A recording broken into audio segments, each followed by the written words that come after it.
Aquaba, je vous souhaite la bienvenue à la chaîne YouTube École de Sagesse. Mon prénom est Conan, je suis ivoirien. Mon prénom signifie le courage et la force.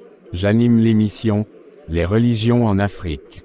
À travers cette émission je vais parler des religions étrangères introduites en Afrique, puis des spiritualités ancestrales de la communauté noire. Il est important de thématiser ouvertement ces différentes croyances au sein de la communauté noire, pour lutter contre l'abrutissement religieux et l'imposition culturelle des nations étrangères qui ont imposé leur religion aux ancêtres du peuple noir. À notre époque, il est important que le peuple noir se débarrasse de toute forme du colonialisme lié aux religions étrangères. Cette émission est un instrument pour vous inciter à la réflexion, pour briser les chaînes religieuses du colonialisme. Aujourd'hui, je vais mener quelques réflexions sur certaines barbaries observées chez les religions abrahamiques. Elles sont nombreuses et voici quelques-unes, résumées en 4 thèmes de réflexion. Premier thème, les violences, la domination. Si l'on prend les exemples de l'islam et du christianisme, ils ont été dans le passé et sont aujourd'hui à l'origine des génocides et des guerres. Ce sont des religions qui utilisent la contrainte, la peur pour obliger les uns et les autres à se convertir. Elles sont aussi basées sur les intérêts humains, le mensonge, la discrimination, la haine des autres religions pour mieux contrôler mentalement les fidèles. Si les chefs religieux des religions abrahamiques procèdent ainsi pour faire exister ces religions, servent-ils vraiment le Dieu créateur de l'univers? Non, ils ne servent pas du tout Dieu le Créateur, car ces actes posés au nom de ces religions abrahamiques ne sont rien d'autre que des pratiques occultes, le mysticisme. De plus, le Dieu créateur ne peut pas choisir comme serviteurs des chefs religieux qui pratiquent l'occultisme pour s'adresser aux humains. Même s'il allait les choisir comme ses serviteurs, il allait d'abord changer leur cœur positivement pour qu'ils soient de bons exemples pour les populations. Ces religions abrahamiques blasphèment le nom du Dieu créateur en utilisant des pratiques occultes pour prétendre agir au nom de Dieu. Deuxième thème, la cupidité. Les chefs religieux des religions abrahamiques sont matérialistes, dans le sens qu'ils ont un amour excessif pour le matériel, l'argent. Au nom du matériel, ils ont pillé les trésors des temples des religions qu'ils qualifient de païennes. Ils ont aussi participé aux conquêtes territoriales pour s'emparer des biens et des ressources naturelles d'autres peuples. Ils ont institutionnalisé les religions abrahamiques en imposant des rites religieux pour s'enrichir. Ils endoctrinent leurs fidèles pour mieux les escroquer financièrement et matériellement. Que penserait le Dieu créateur de ces comportements des chefs religieux abrahamiques?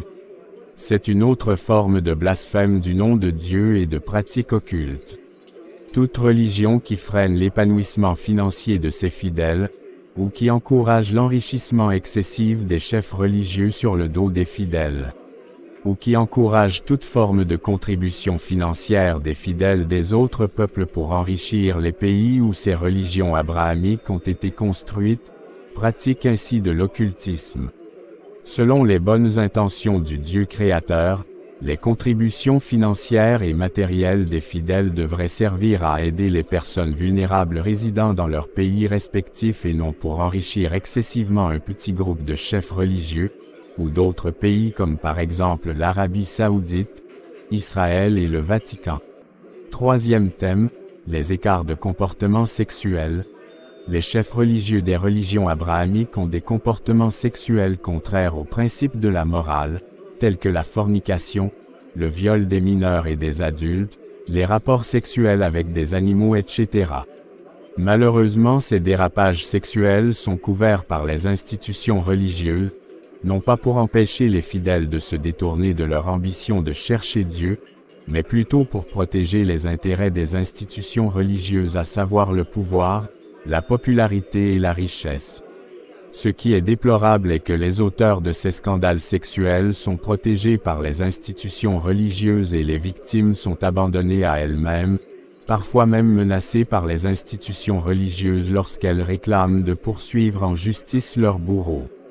Les institutions religieuses protègent les chefs religieux criminels soit en les affectant dans d'autres pays, soit en faisant pression sur les victimes d'abandonner toute tentative de poursuite en justice, soit en leur imposant le silence, soit en achetant leur silence, etc.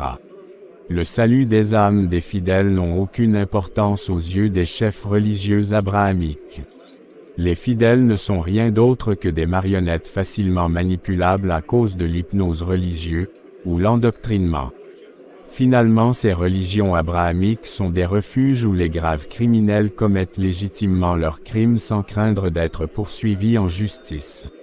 Chers fidèles adultes, protégez-vous et vos enfants, sensibilisez vos enfants sur les différentes formes d'agression sexuelle, sur leurs conséquences destructives et encouragez-les à vous informer s'ils ont été victimes d'agressions sexuelles, puis aussi ne laissez pas sans surveillance vos enfants mineurs seuls avec les chefs religieux. Agissez vous-même contre ces criminels si la justice, ou les institutions religieuses essayent de les protéger. Plus vous vous taisez, ou vous demeurez passif face à ces criminels, plus vous les encouragez à vous détruire. En plus, ces religions abrahamiques continueront à devenir un abattoir, où les chefs religieux tuent lentement leurs fidèles en les rendant idiots par l'endoctrinement religieux, en faisant d'eux des marionnettes pour commettre des crimes, en leur escroquant de l'argent ou des biens matériels. Quatrième thème, les discriminations. Les chefs religieux prônent différentes formes de discrimination à travers les religions abrahamiques. Il existe les discriminations raciales, la xénophobie dans le sens que chacun des trois peuples arabes, juifs et occidentaux qui ont construit les religions abrahamiques telles qu'on connaît aujourd'hui, se croyaient être le peuple élu de Dieu, donc le meilleur peuple au monde et les autres peuples seraient les peuples du diable, les païens, les infidèles, etc. Cette comparaison destructive a pour but de diviser les peuples et de semer la haine entre eux. Par exemple, plusieurs adeptes de ces religions abrahamiques interdisent les mariages interreligieux, car ils se dénigrent les uns les autres. Que penserait Dieu le Créateur de ces folies religieuses? Dieu le Créateur ne se reconnaît pas dans les divisions. La haine, ce sont plutôt les esprits maléfiques. Par conséquent, les religions abrahamiques produisent des monstres. Cependant, les spiritualités ancestrales africaines reconnaissent qu'il y a différentes méthodes pour chercher Dieu, alors elles respectent toutes les spiritualités et ne font pas de comparaison destructive entre les peuples. Les discriminations contre les femmes sont soutenues par les religions abrahamiques. Dans le domaine religieux par exemple, il est souvent difficile aux femmes d'occuper une place importante dans les hautes fonctions des institutions religieuses. Par exemple dans la Bible, malgré qu'il soit écrit que dans le corps du Christ, tous les fidèles sont égaux, il n'y a pas d'hommes, ni de femmes, ni d'esclaves, ni d'hommes libres, etc. Plusieurs institutions religieuses, y compris le Vatican, interdisent aux femmes d'exercer une haute fonction dans l'Église. Cependant, les spiritualités ancestrales africaines reconnaissent le rôle capital de la femme dans la spiritualité et elle peut aussi occuper une haute fonction. Par ailleurs, les religions abrahamiques réduisent la femme à un rôle de second plan, de soumission totale envers l'homme, d'infériorité, parfois d'esclave de l'homme. Dans certains pays arabes par exemple, les femmes sont obligées de se couvrir tout le corps. Pendant que les hommes ont une liberté de choix vestimentaire, ou bien les femmes n'ont pas le droit de sortir de la maison sans être accompagnées d'un homme. Dieu le Créateur a-t-il vraiment ordonné ces formes de discrimination contre les femmes? Non, je ne pense pas, car ce traitement inhumain imposé à la femme ne reflète pas l'équilibre de l'ordre divin. Si Dieu le Créateur aussi pensait que la femme serait inutile, il aurait créé le monde sans la femme. Même dans le règne animal et végétal, les femelles ne sont pas traitées de façon inhumaine par les mâles. Leçon à tirer. L'islam est apparu après le christianisme, qui à son tour a vu le jour après le judaïsme. L'exposé d'aujourd'hui montre l'importance de l'usage de la réflexion dans le domaine de la religion. Lorsqu'on croit aveuglément, on se laisse facilement manipuler, ou abrutir avec des inventions humaines portant des masques religieux. Les trois peuples qui sont responsables de la construction des religions abrahamiques, étant à la recherche de leur propre identité spirituelle, ont construit leur propre dogme religieux. Ce qui poussa les chefs religieux et politiques de ces trois peuples à modifier la parole de Dieu en fonction de leurs intérêts humains et non en fonction des intérêts de Dieu. Reste à savoir si cet acte est approuvé par Dieu. Voici une citation de l'écrivain Théophile Obenga qui décrit d'autres côtés sombres de ces deux religions importées. Je cite, « Ajoutons que ce sont pourtant ces mêmes religions de la foi, dites d'amour, qui ont servi d'alibi aux conquêtes esclavagistes en enclenchant des guerres de religion et religions de guerre partout sur la planète. Au tribunal de l'histoire, le Messie et le prophète seront donc sommés de s'expliquer sur le passif et l'actif de leurs actions respectives greffées à des milliards de tous les Africains morts au nom de l'écriture de la foi. » Fin de citation. Un autre constat fait par l'écrivain est le malheur que sèment ces deux religions importées.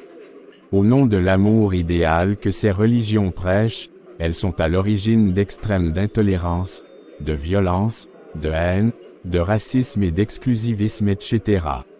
Ces réalités prouvent que ces deux religions importées qui sont l'islam et le christianisme, ont pour objectif d'ordre hégémonique, politique, économique et financier. L'écrivain conseille de mener un vrai débat sur ces réalités religieuses pour objectif d'obtenir une indépendance religieuse. Peuple noir, si tu as été le premier civilisateur des peuples à travers tes valeurs culturelles et surtout le culte d'Isis, pourquoi t'attaches-tu encore à ces religions abrahamiques raffinées par les intérêts humains? Des étrangers mal intentionnés enseignent une éthique qui est presque la même que celle qu'enseigne la spiritualité de tes ancêtres. Pour privilégier leurs intérêts culturels, ils te font croire que celui qui n'est pas adepte de leur religion respective est un infidèle, alors qu'ils sont eux-mêmes incapables de mettre convenablement en pratique l'éthique qu'enseigne leur religion. En conclusion, cette émission présente quelques réflexions sur les religions abrahamiques. Comme on le constate, les réponses à ces réflexions prouvent que la crainte de Dieu est aussi à remettre en question dans ces religions abrahamiques. Lorsqu'on retire, ou on ajoute quelque chose à la parole de Dieu, c'est important de préciser cela pour le respect envers Dieu. Seuls les croyants qui aiment la vérité et cherchent le vrai Dieu, pourraient se poser des questions suite à ces vérités et changer convenablement leur manière de penser sur Dieu et de l'adorer. Quant aux croyants endoctrinés, ils auront peur de la vérité au lieu de l'aimer, car ils prononcent le nom de Dieu par suivisme et non par conviction. Les religions abrahamiques ne sont pas bonnes pour les Africains, mais plutôt pour les peuples qui les ont construites. Dieu s'est manifesté aux peuples du monde selon leur réalité culturelle pour que chaque peuple puisse mieux comprendre qui est Dieu et le servir de bon cœur. L'intention du vrai Dieu n'a jamais été qu'un peuple se lève de nulle part et prétende que sa religion est meilleure à celle des autres, ou que ce peuple malveillant impose sa religion à un autre peuple en y versant du sang. Le peuple noir doit célébrer avec joie, conviction et dévouement l'éthique du vrai Dieu selon ses propres réalités culturelles sans se cacher sous le masque des religions étrangères. Malheureusement, on ne peut pas présenter dans cette vidéo toutes les réflexions liées à ces religions abrahamiques. Pour terminer, je vous présente mes meilleurs vœux pour cette semaine à travers une photo de repas de com au poisson braisé et cette citation de l'anticolonialiste Aimé Césaire, originaire de la Martinique. Je cite, « La malédiction la plus commune en cette matière est d'être la dupe de bonne foi d'une hypocrisie collective, habile à mal poser les problèmes pour mieux légitimer les odieuses solutions qu'on leur apporte. Cela revient à dire que l'essentiel est ici de voir clair, de penser clair, entendre dangereusement, de répondre clair à l'innocente question initiale, qu'est-ce en son principe que la colonisation? De convenir de ce qu'elle n'est point, ni évangélisation, ni entreprise philanthropique, ni volonté de reculer les frontières de l'ignorance, de la maladie, de la tyrannie, ni élargissement de Dieu, ni extension du droit, d'admettre une fois pour doute, sans volonté de broncher aux conséquences, que le geste décisif est ici de l'aventurier et du pirate, de l'épicier en grand et de l'armateur, du chercheur d'or et du marchand, de l'aptise et de la force, avec, derrière, l'ombre portée, maléfique, d'une forme de civilisation qui, à un moment de son histoire, se constate obligée, de façon interne, d'étendre à l'échelle mondiale la concurrence de ses économies antagonistes. Fin de citation.